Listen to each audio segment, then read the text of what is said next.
The quarterback position is once again in question for the Denver Broncos.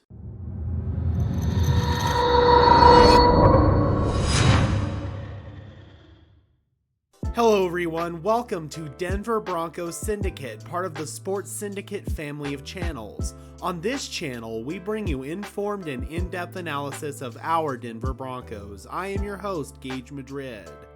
Before we jump in, be sure to leave a like on this video, as well as subscribe and ring the notification bell so you don't miss any Denver Broncos content.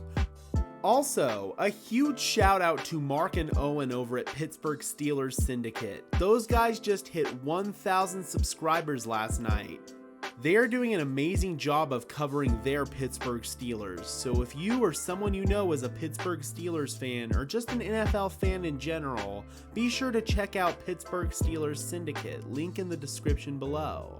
Now that free agency and the draft are well behind us, we have a pretty good idea of what this 2022 Denver Broncos roster is going to look like.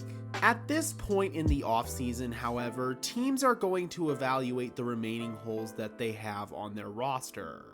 Mike Tanier of Football Outsiders does just that for all 32 teams in his 4 Down series.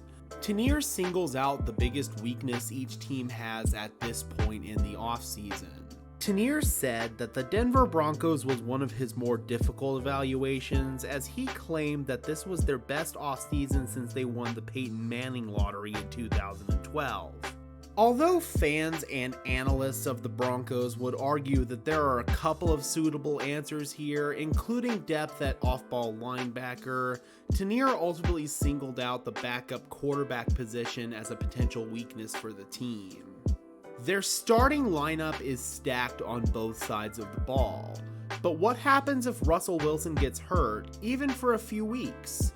Brett Rippon has somehow squeezed 4 interceptions into just 42 career pass attempts, while 35-year-old Josh Johnson's quest to play on every major, minor, indoor, and flag football team in Earth should have wound down by now. Tanier doesn't seem to have a ton of confidence in our 2 backup quarterbacks.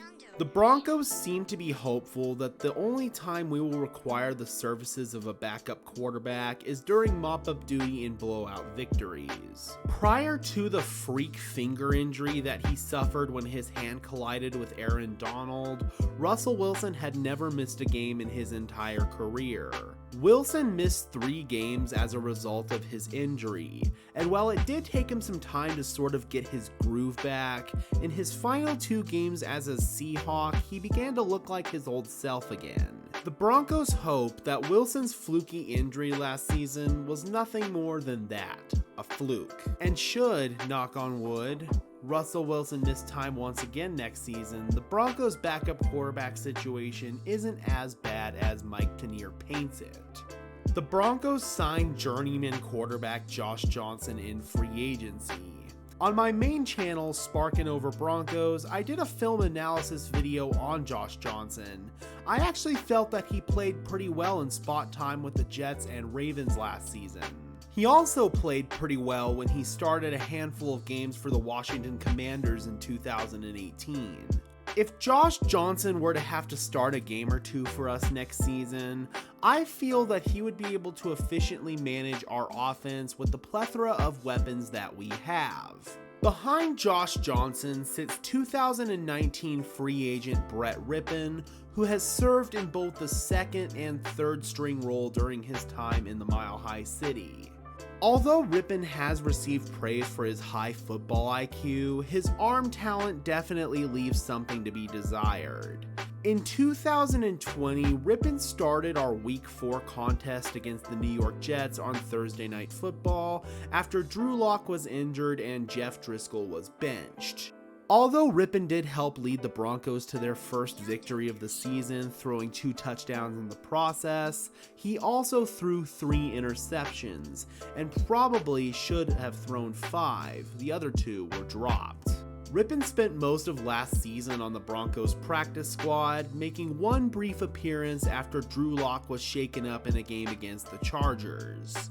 Although Brett Rippon is a valuable resource in the Broncos locker room, and he is likely to be an NFL coach someday, I don't exactly know how confident I feel if Brett Rippon were to have to see significant playing time for the Broncos. As far as guys that could be potential upgrades at the backup quarterback position, one option was taken off the table this morning, as it was announced that longtime quarterback Ryan Fitzpatrick is retiring from the NFL. Congratulations on a hell of a career, Fitzy, a true folk hero in this game.